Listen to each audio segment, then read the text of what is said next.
안데르센이라는 분을 아는 사람이 있어요? 예, 책을 좋아하는 사람들은 알 거예요. 한스 안데르센. 그는 덴마크의 한 가난한 집에서 태어났어요. 한스의 안데르센의 어머니는 세탁소에서 일을 했고 아빠는 구두를 고치는 그런 일을 했어요. 그러나 이렇게 가난하게 살았지만 그는 신앙이 참 좋은 분이었어요. 그래서 늘 안데르센이 어릴 때 잠자리에 들기 전에 그 안데르센의 머리맡에서 그 아이를 위하여서 성경 이야기를 들려줬어요. 성경 이야기 속에 나오는 인물들, 오늘도 우리가 여러 명 봤지만 아브라함 이야기, 요셉 이야기, 모세, 다윗, 솔로몬, 사무엘, 여러 그런 인물들을 그 아이에게 이렇게 이야기해주는 그런 기쁨이 그 가운데 있었어요. 그래서 이 부모님이 이야기를 해주고 자기 전에 기도해주는 그 기도를 들으면서 안데르센은 기도를 배우게 된 거예요. 가난하였지만 마음 가운데 신앙을 품고 자라게 됐어요. 그런데 안타깝게도 8살이 되던 해에 아버지가 세상을 떠났어요. 세상을 떠난 다음에 학교를 다니려고 하니까 너무 가난하니까 학교를 다니지 못하고 학교 다니는 것을 스톱하게 됐어요. 학교를 더 이상 다니지 못하는 거예요. 어릴 때에 이 안데르센의 꿈은 연극 배우가 되는 것이었어요. 그래서 드라마 액터가 되는 것이 그게 자기의 꿈이었는데 거기서 연극팀에 들어가려고 어플라이를 했더니 연극팀에서 너는 얼굴도 좀 잘생기지 못했고 목소리도 좀 그러니까 너는 안 되겠다. 거절을 당했어요. 마음 가운데 이게 어려운 거예요. 그래서 나는 오페라 가수가 되겠다. 어플라이 해도 안 돼. 그 다음에 나는 무도회에서 이렇게 춤을 추는 그런 사람이 또 어플라이를 해도 거기서도 또 리젝팅 하는 거예요. 여기저기 어플라이를 했는데도 한 군데도 안데르센을 와서 우리 팀으로 같이 일하자는 사람이 아무도 없게 됐어요. 이렇게 어린 시절에 여러 모양으로 거절을 받게 되니까 그만 안데르센이 어린 마음 가운데 무슨 생각을 하니까 죽고 싶은 생각이 드는 거예요. 그런 죽음을, 자살하는 것을 진지하게 생각할 정도로 그 마음 가운데 절망에 빠지게 됐어요.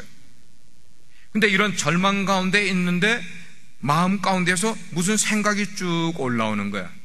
무슨 생각이 올라오는가 하면은 아빠 엄마가 자기 어릴 때 잠자리에 잘 때 늘 기도해 줄 때 그 기도 속에 작은 성경 구절이 생각나기 시작하는 거예요. 그 성경 구절은 이런 것이었어요. 여호와는 나의 목자시니 내게 부족함이 없으리로다. The Lord is my shepherd, I shall not be in want. 여호와는 나의 목자시니 내게 부족함이 없으리로다.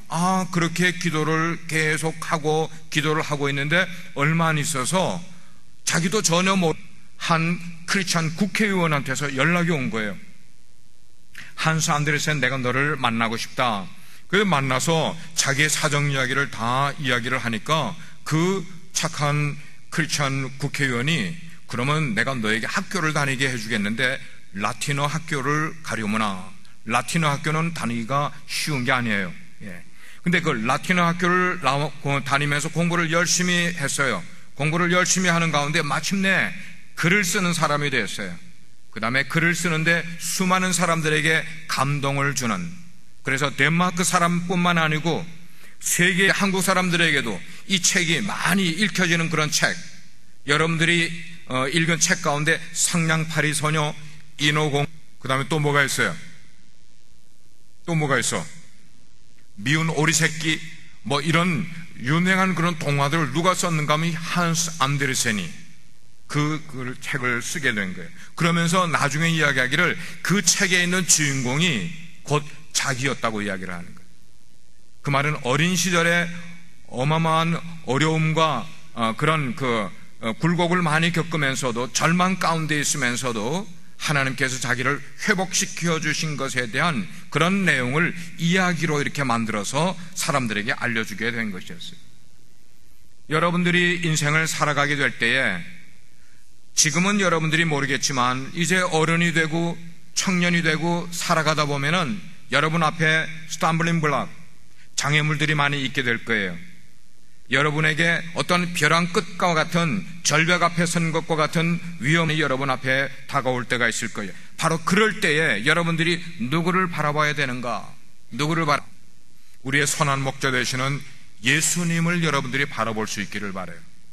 아무리 어려운 때가 할지라도, 절망 가운데, 낙심 가운데 있다 할지라도 여러분이 암송하고 있는 성경 구절에 나오는 예수 그리스도를 여러분들이 생각하면 그분이 여러분을 안전한 곳으로 인도해 주시고 여러분의 인생을 하나님의 길로 이끌어 가 주실 것이에요.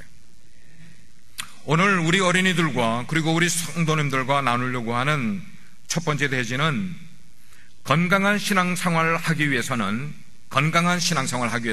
바른 교육을 받아야 된다는 거예요. 바른 교육을 받아야 된다.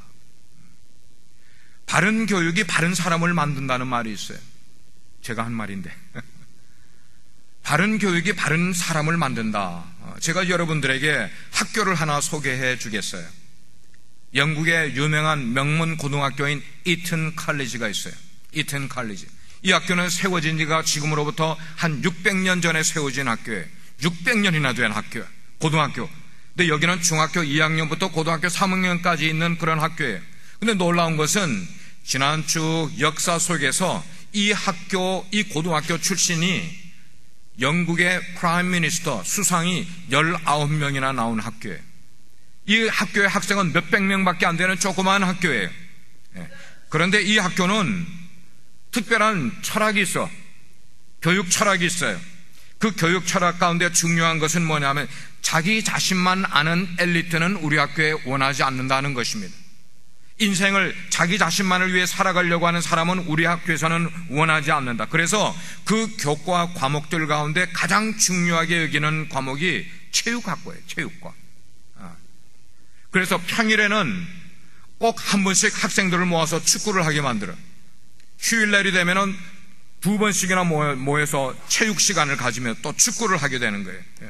그렇지 않으면 축구를 하지 않겠으면 벌금을 내든지 아니면 몰매를 맞는지 둘 중에 하나를 해야 된다. 그러니까 공부하는 것보다 체육을 통해서 함께 하는 그런 모습들, 다른 사람들하고 함께 어울리며 살아가는 그런 모습들을 강조하라는 거죠. 오늘 오후에 3시 반 되면은 우리 교회 남성들이 모여서 축구하기를 원해요. 얼마나 좋은 일인지 모르겠어요. 아멘? 이러니까 함께 하는 거, 혼자 하는 게 아니라 함께 어울려서 하는 거. 그래서 한겨울에도 이 학교에서는 지능탁 속에서 레슬링을 시키는 거야. 그러면 그 레슬링을 하면서 페어플레이가 뭔가 하는 것을 아이들에게 정신을 심어주는 거예요. 페어플레이는 이런 것이다 하는 거예요. 어느 해 졸업식에서 이 학교의 교장 선생님이 학생들에게 이렇게 훈시를 하는 거예요. 우리 학교는 자신만이 잘되고 자신만 성공하기를 바라는 사람은 우리 학교는 no thank you.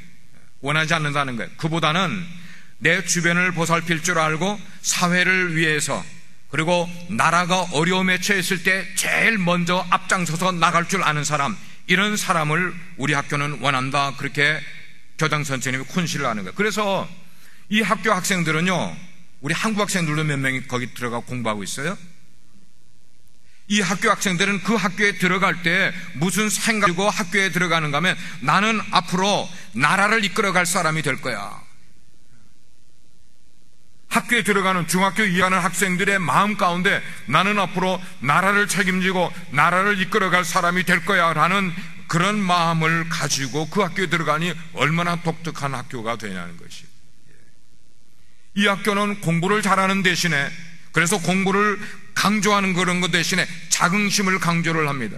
그리고 국가관을 강조를 하고 사명감, 우리 각자에게 주어진 사명감, 이런 것을 강조를 하는데, 공부를 열심히 하라고 강조하지 않은데도 불구하고 오히려 학생들은 그렇게 자긍심과 국가관이나 사명감을 가지고 열심히 애를 쓰다 보니까 학생들보다 공부도 훨씬 더 열심히 한다는 거예요. 이 학교의 졸업생 가운데 한 3분의 1은 옥스퍼드, 캠브리지에 다 들어가. 그런 정도의 그런 효과를 갖게 됐네. 그래서 이 이튼 스쿨, 이튼 칼리지가 몇 가지의 중요한 교훈을 전통으로 가지고 있으면서 대대로 내려오는 그런 전통의 교훈이 있는데, 여러분들이 스크린을 보면서 한번 보시길 바라요. 첫째는, 그 학교는 그래, 남의 약점을 이용하지 말라. 비굴하지 않은 사람이 되라는 거예요. 약자를 깔보지 말라는 거예요. 약한 사람을. 항상 상대방을 배려하라는 겁니다. 잘난 체 하지 말라는 거예요. 다만 공적인 일에는 용기 있게 나서라는 거예요. 잘난 척하면서 앞으로 나서는 게 아니라, 공적인 일에는, 사적인 게 아니라 나라를 위한 일, 그럴 때는 정말 용기 있게 나서라. 그래서 실제로 이 학교의 졸업생들 가운데 청년이 됐을 때 1차 대전, 2차 대전이 일어날 때 수천 명의 학생들이, 이 뛰어난 학생들이 전쟁에 나가서 국가를 위해서 희생을 당하는 그런 일들이 거기에 기록이 되어 있다는 거예요. 그 학교에 보면 커다란 이런 비석이 있는데 1차 대전, 2차 대전에서 나가 숨진 그런 사람들의 명단이 쭉 나와 있다는 것입니다. 그렇습니다. 이튼 칼리지는 공부만 잘하는 아이들보다도, 좋은 대학에 진학하려고 하는 것보다도, 그리고 대학을 나와서 좋은 직장에 취직하려는 그런 마음보다도 오히려 내 주변에 있는 사람들을 생각할 줄 알고, 그리고 포용성을 키우는 그런 것 뿐만 아니고 인성, 휴머니티를 더 중요하게 여기는 그런 진정한 엘리트의 산실이 바로 이 이튼 칼리지. 언젠가 제가 목양실에 쓴 너블리스 오블리제라는 말이 정말로 어울리는 그런 학생들의 모습인 거예요. 그렇습니다.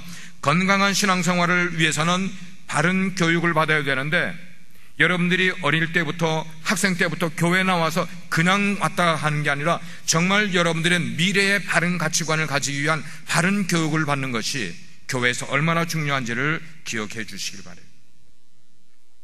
두 번째로, 건강한 신앙생활을 가지려면 한번 따라 하시길 바랍니다.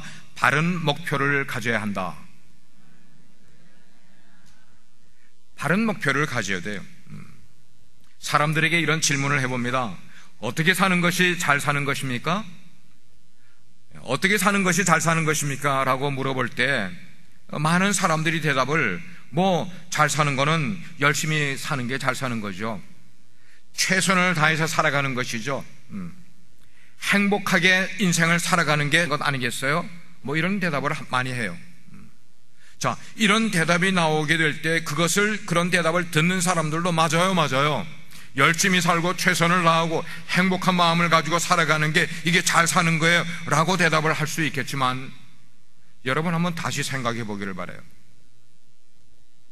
만약에 우리가 레스토랑에 갔어요. 레스토랑에 갔는데 이제 음식을 시키는데 스테이크를 시킨다고 그러죠. 그럼 우리가 스테이크를 주문을 하면은 웨이터가 우리에게 꼭 물어보는 게 있어요. 스테이크를 어떻게 구워드릴까요? 물어봐요. 근데 우리가 대답을 하기를, 열심히 구워주시면 돼요. 최선 다해서 구워주세요. 행복한 마음을 가지고 내 스테이크를 구워주세요. 이렇게 우리가 주문을 하게 되면은 웨이터가 황당한 생각을 갖지 않겠어요? 아니, 웨이터가 원하는 거, 지금 물어보는 질문은 그게 아닌데 말이죠. 뭔가 거기에 결론이 나와야 되는데 그것은 목표예요. 목표. 당신이 원하는 스테이크를 웰던으로 할 건지, 미디움으로 할 건지, 레어로 할 건지, 그거를 이야기해 줘야 우리가 바른 스테이크를 당신의 입에 맞게 구워 드릴 것 아닙니까? 그런 거예요. 근데 사실은 우리가 인생을 살 때에 이런 대답을 갖지 못하고 두리뭉실하게 열심히 사는 게 최고인 것, 최선을 다해서 살아가는 게, 행복한 마음으로 살아가는 게 최고인 것처럼 그렇게 생각을 하는데, 거기에 뭐가 없는가 하면 방향이 없는 거예요. 목표가 없는 거란 말이죠. 우리가 인생을 살아갈 때 그거예요. 그래서 최선을 다하기 전에 우리의 목표, 골도 분명해야 되고 우리의 방향성, 디렉션도 분명해야지, 만약에 그런 것 없이 최선을 다하고 열심히 살기만 하면 이것도 역시 뭐 없는가 하면 방황하는 인생이나 다름없는 거란 말이죠. 우리가 이민 와서, 유학 와서 인생을 살아가는데 목표가 없이, 아니면 우리의 방향이 없이 인생을 살아가게 되면은 그냥 열심히 살아가는데 그 다음에 그 결과가 뭐냐는 거죠. 최선을 다하기 전에 우리 속에 꿈이 있어야 되고 목표를 가져야 되고, 우리 어린이들도, 유스들도, 우리 청년들도 그런 걸 가지는 게 중요한 거예요. 우리 신앙생활도 마찬가지입니다. 우리가 신앙생활을 최선을 다해서 살아가지만, 그러나 그보다 더 중요한 게 분명히 있음을 우리는 알아야 된다는 겁니다. 신앙생활을 열심히 하는 것보다 더 중요한 게 우리 가운데 있는 거예요. 제가 가끔씩 한국에 나가서 약속 장소에 제대로 가려면 지하철을 타야 돼요. 서브웨이를 타야 돼요. 근데 지하철을 타기 위해서 지하도로 내려가게 되면은 곧잘 촌티가 나는 거예요. 방향 감각이 없어져 버려요. 자, 그래서 어디로 가야지 뭐 1호선을 타고 몇 호선을 타고 이런 게 방향 감각이 없어. 자, 그럴 때 저는 마음으로 딱 해서 어디를 찾아가는가 하면 그 지하철 한쪽에 가면은 언제나 그 지하도 전체를 설명하고 있는 맵이 거기 나와 있어요. 맵이 있어요. 그러면 제가 그 맵을 가서 보면서 내가 어디로 가야 될 것을 보기 전에 먼저 찾는 게 있어요. 뭘 찾아야 될까? 내가 지금 어디에 위치해 있는가를 보는 거예요. 여러분들이 쇼핑몰에 가게 되면은 쇼핑몰에 맵이 있어요. 그러면 맵이 있을 때 제일 먼저 봐야 되는 것은 You are here. 당신의 현재 서 있는 위치를 먼저 찾아야 되는 거예요. 그 다음에 내 목적지를 찾아야 되는 거예요. We need to find out where I am. You are here. 여기를 찾아야 되는 거예요. 그래서 지하철에서 그거를 내가 찾으면은 그 다음에는 그 넓은 지도 속에 나와 있는 전체를 파악을 해서 내가 어디로 가야 될지, 그러면은 제가 갈 곳에 길을 잃어버리지 않고 찾아야 되는 거예요. 중요한 건 뭔가 하면 현재 내가 있는 곳을 알아야 된다는 거 말입니다. 우리 어린이들에게 조금 어려울 수가 있어요. 학생들은 언더스탠드 할 거예요. 현재 나의 위치를 알고 있어야 되는 거예요. 우리가 인생을 살아가는 것, 신앙생활 하는 것을 많은 사람들이 길이라고 이야기를 해요. 예수님도 말씀하셨어요. I am the way of the world. 예수님이 말씀하신 게 길이에요. 길. 우리 신앙생활은 길이란 말이에요. 길에서 중요한 것은 where I am. 내가 지금 어디에 있는지를 알아야 된다는 것이에요. 우리의 신앙이 바르게 가기 위해서도, 우리의 신앙이 성숙해 가기 위해서도 방향이 분명해야 되는 거예요. 그 방향을 바르게 가지기 위해서는 현재 나의 위치를 알아야만 되는 거예요. 내가 지금 어디에 있는가 하는 거예요. 내가 지금 어디로 가고 있는가 하는 것을 알아야만 한다는 말씀입니다. 학생들은 여러분이 어떤 학생인지를 여러분들이 생각해야 돼요. 여기 계신 남편들은 나는 어떤 남편인지, 나는 어떤 아내인지, 우리가 교회를 다니면 나는 어떤 모습의 신앙인인지 나의 모습을 내가 먼저 봐야 된다는 것이에요. 이걸 안 보니까 맨날 남에게 이야기를 하는 거예요. 남에게 포인트아웃 하는 거예요. 내가 있는 곳을 알게 되면, 내가 누구인지를, 내가 가는 방향을 알게 되면 남에게 이야기할 것이 하나도 없어요. 가장 중요한 게 뭐이기 때문에? 자신의 현재 모습이기 때문에. 그러면 그걸 알면은 앞으로의 방향을 향해서 나아갈 수 있게 된다는 것입니다. 그리고 제대로 방향을 유지를 하고 지속적으로 나아가기 위해서 우리에게 필요한 게 뭐냐면 질문인 거예요. 질문. 그 질문이 뭐냐면 내 꿈은 뭐지? What is my dream of my life? 내 꿈은 뭔가를 물어봐야 되는 거예요. 내 목표는 뭔가? 내가 남편으로서 할 일이 무언가? 내가 아내로서 할 일이 무언가? 나는 교회의 한 일꾼으로서 내가 어떤 사람이 되는가 아닌가? 어떤 신앙의 모습으로 살아가야 되는가 하는 이런 질문들을, 그래서 건강한 신앙생활을 가지려면 바른 목표가 우리 가운데 있어져야 한다는 것이에요. 세 번째로 오늘 본문의 말씀과 연결해서 말씀 나눌 것은 건강한 신앙생활을 위해서는 한번 따라 하시길 바랍니다. 선한 목자를 잘 따라야 합니다. 이 본문을 이해하려면 이스라엘의 백그라운드를 좀 이해를 해야 돼요. 이스라엘은 농업이 주가 아니고 양을 키우는 그런 목축업이 주가 되는 그런 나라입니다. 그래서 낮에는 목자들이 양떼들을 데리고 푸른 풀밭으로 데리고 가서 풀을 뜯어먹게 만들고, 밤이 되면은 그 양떼들을 보호하기 위해서 돌로 만들어놓은 돌 무더기를 쌓아놓은 그런 들판에 있는 우리 속으로 양떼들을 몰고 들어가게 돼 있어요. 그러면 양떼들이 그 속에서 잠을 자. 그 다음날 목자가 자기를 부를 때까지. 그런데 한 우리 속에 한 목자의 양들만 들어가는 게 아니라 때로는 여러 목자가 이끄는 그런 양떼들이 한꺼번에 저 넓은 그런 돌무더기 속으로 들어가는 거예요. 그럼 들어갔다가 잠을 자고 그 다음날 아침이 되면은 양들의 목자들이 각각 와서 한 목자씩 자기 양들의 이름을 부르는 거예요. 아무개야, 아무개야. 양들의 이름은 양이 새끼를 낳게 되면 주로 목자가 그 이름을 지어줘요. 그래서 목자가 이름을 지어줄 때 그 양의 상태에 따라서 목자가 이름을 지어줘. 만약에 다리가 브라운 컬러가 있으면은 이름을 지어줄 때 너는 갈색 다리, 그러면 그다음부터는 얘 이름은 갈색 다리가 되는 거예요. 그 양이 여기 귀가 이렇게 까만 양으로 나오면은 너는 검은 귀, 이렇게.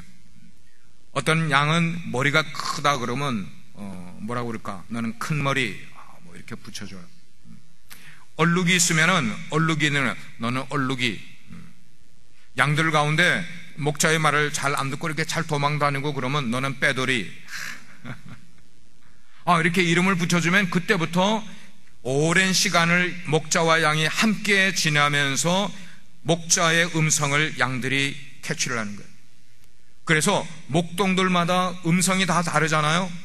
남의 목동의 목소리는 쫓아가지 않고 자기가 익숙하게 들어온 그 목자의 음성만 듣고 양은 쫓아가게 됐어요. 그래서 아침이 되면은 그 넓은 양우리 밖에 목동 하나가 서서 자기 양의 이름을 부르는 거야.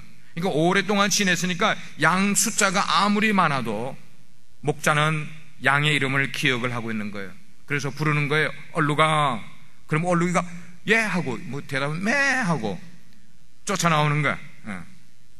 그러면 곧 나오면 그 다음에 얼룩이 나오면 큰 머리 그러면 큰 머리가 나오고 검은 귀야 그러면 검은 귀가 쫓아나오고 그 다음에 갈색 다리야 그러면 갈색 다리가 뛰어나오고. 자, 이런 식으로 해서 한 목자의 양이 다 나오면은 그 다음에 두 번째 목자가 자기 양들의 이름을 또 똑같이 양들의 이름을 부르면은 이름을 부를 때마다 그 음성을 듣고 양들이 쫓아나오는 거예요. 그러면 그 다음에 목자가 푸른 초장으로 또 이끌어가는 거기에 한 줄을 서서 쭉 목자를 따라가는 그런 모습. 이게 목자와 양의 관계인 거예요. 우리 인간관계에서 중요한 것은 사람들의 이름을 알고 그리고 그 사람을 알고 그와 교제하게 되면은 이게 굉장히 가까워질 수가 있어요. 그 사람에 대해서 기억해 주는 것. 오래전에 우리 교회를 다니던 분이 길거리에서 만났을 때 그분의 이름을 불러주고 그분을 기억해 줘서 인사를 하게 되면은 그분이 얼마나 마음이 오픈되는지 몰라. 이게 뭔가 그 사람을 인격적으로 대해주는 그런 표시란 말이죠.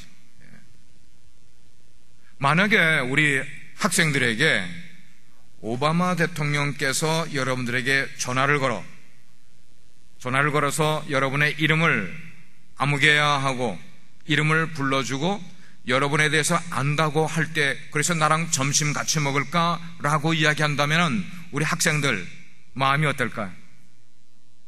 얼마나 익사이팅하겠어요. 가슴이 찡하겠어요. 막 감동. 대통령께서 내 이름을 알고 나를 불러주시고 나를 아시고 이런 마음이 막 뭉클뭉클 할 것이란 말이에요. 자, 대통령께서 불러주셔도 우리는 크게 영광으로 여길 텐데 이 세상을 만드시고 그리고 우리의 인생을 구원해 주신 예수 그리스도께서 우리의 이름을 알고 그리고 이름만 아는 게 아니라 우리의 모든 것을 다 기억하시고 모든 것을 다 아시고 그 예수님이 우리를 불러주신다면 그보다 더 영광스러운 일이 어디 있겠어요? 아멘입니까? 예, 그거예요. 예수님은 우리의 모든 삶을 다 아신다고 성경은 말씀을 하고 있어요. 그렇기 때문에 우리의 인생에서 때로는 힘들 때가 있고 때로는 어려울 때가 있고 때로는 눈물 나는 일이 있고 때로는 정말 절망하고 싶은 그런 마음이 있고 마치 누구처럼 오늘 아침에 먼저 이야기한 한스 안데르센이 어릴 때 그런 시절을 보내왔지만 그러나 죽고 싶은 마음이 들은 바로 그 순간에 하나님의 말씀을 기억을 하고 그 말씀을 remember 하면서 그 말씀에 용기를 얻고 기도할 때 하나님이 그를 길을 열어주신 것처럼 여러분들이 인생을 살아가다가 힘들고 어려울 때 그렇게 두 손을 모아 예수님을 찾으며 선한 목자 되시는 예수님께 여러분의 인생을 맡기려고 하게 될 때 주님께서 우리를 찾아와 주셔서 우리를 위로해 주시고 위로해 주실 뿐만 아니고 우리의 기도를 들어주시고 들어주시고 응답해 주시고 해결해 주시는 바로 그런 분. 그래요. 예수님은 우리의 선한 목자 되시고 우리의 모든 문제를 다 알고 계신 분이세요. 예수님이 우리에게 선한 목자가 되시는 두 번째 이유는 우리를 위해서 생명을 주셨기 때문에, 우리 위해서 생명을 주셨기 때문에. 오늘 11절 말씀을 여러분이 한번 보시겠어요? 11절 말씀. 이렇게 나와 있어요.